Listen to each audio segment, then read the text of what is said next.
All right. Well, good afternoon, everyone. I'm grateful for the opportunity to be here. Thank you, Mr. Chairman. Thank you to our Assistant Secretary for being here with us today. As was mentioned, this is a rehash of a topic that we've already covered in this subcommittee. And in fact, we've already had 2 hearings on gas stoves, 2 hearings on how the government has forced electric vehicles, and now a second hearing on this 1-year pause reviewing applications for LNG exports.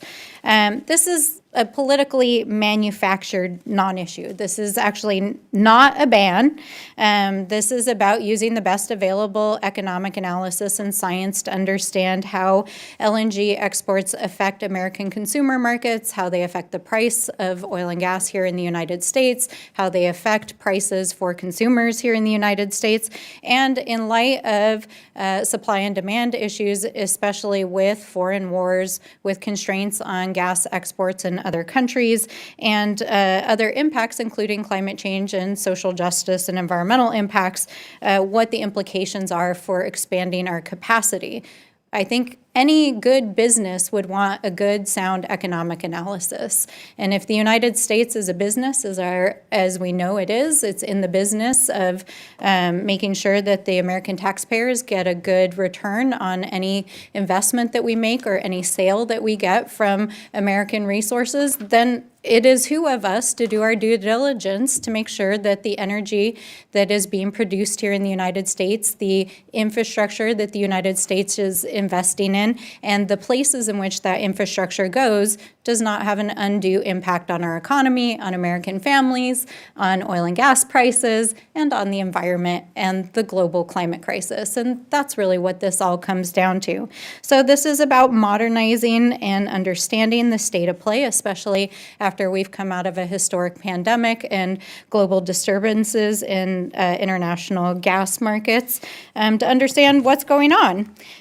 Which seems pretty reasonable, but oftentimes, in this committee, things get spun in a way that sounds like there's some vast conspiracy theory.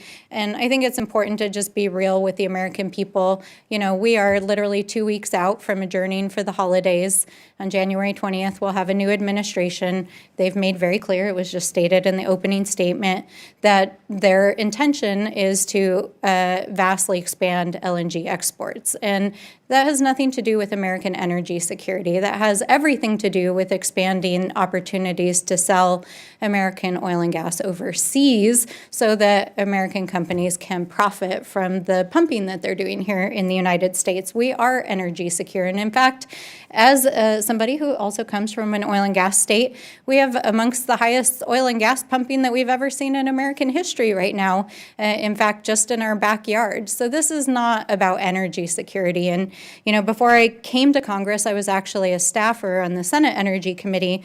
And I marveled often as a staffer when we would see these industry-led hearings come before the committee. And you always wonder, what are the conversations that were had with industry before they decided to hold hearings like this?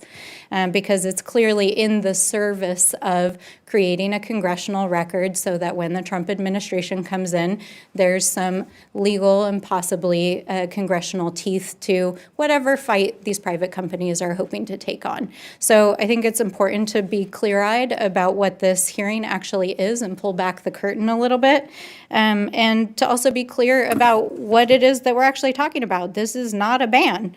The Department of Energy is updating their data and analysis, working with experts from our national laboratories, and it's an important part of the process for looking at additional permit applications.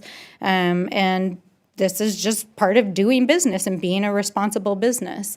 And so this is a bit of a witch hunt, especially in the final days of this Congress and of the administration. I think it's really important that we have the Assistant Secretary here today to talk about what the Biden administration has done to address American energy security. And in fact, we have amongst the highest energy security we've ever had in American history. And prices are going down. Manufacturing is going up, jobs are going up, and we're having a renaissance here in the United States in domestic production and manufacturing. And so I think it would be a dang shame to see it get dismantled in the coming months, because we know that it's stimulating economic opportunity, it's creating thousands of jobs, it's helping millions of Americans, it's bringing down costs, and this is really about trying to pump up profits for private corporations, not about caring for the people of this country. So I look forward to hearing from the Assistant Secretary. I applaud the Department of Energy's efforts to create a fact-based policy document that we can use to help plan for our industry exports and to understand the economic and environmental implications of what we do as we are, as a country, figuring out how we want to handle this industry and its implications. So with that, I yield back. Thank you.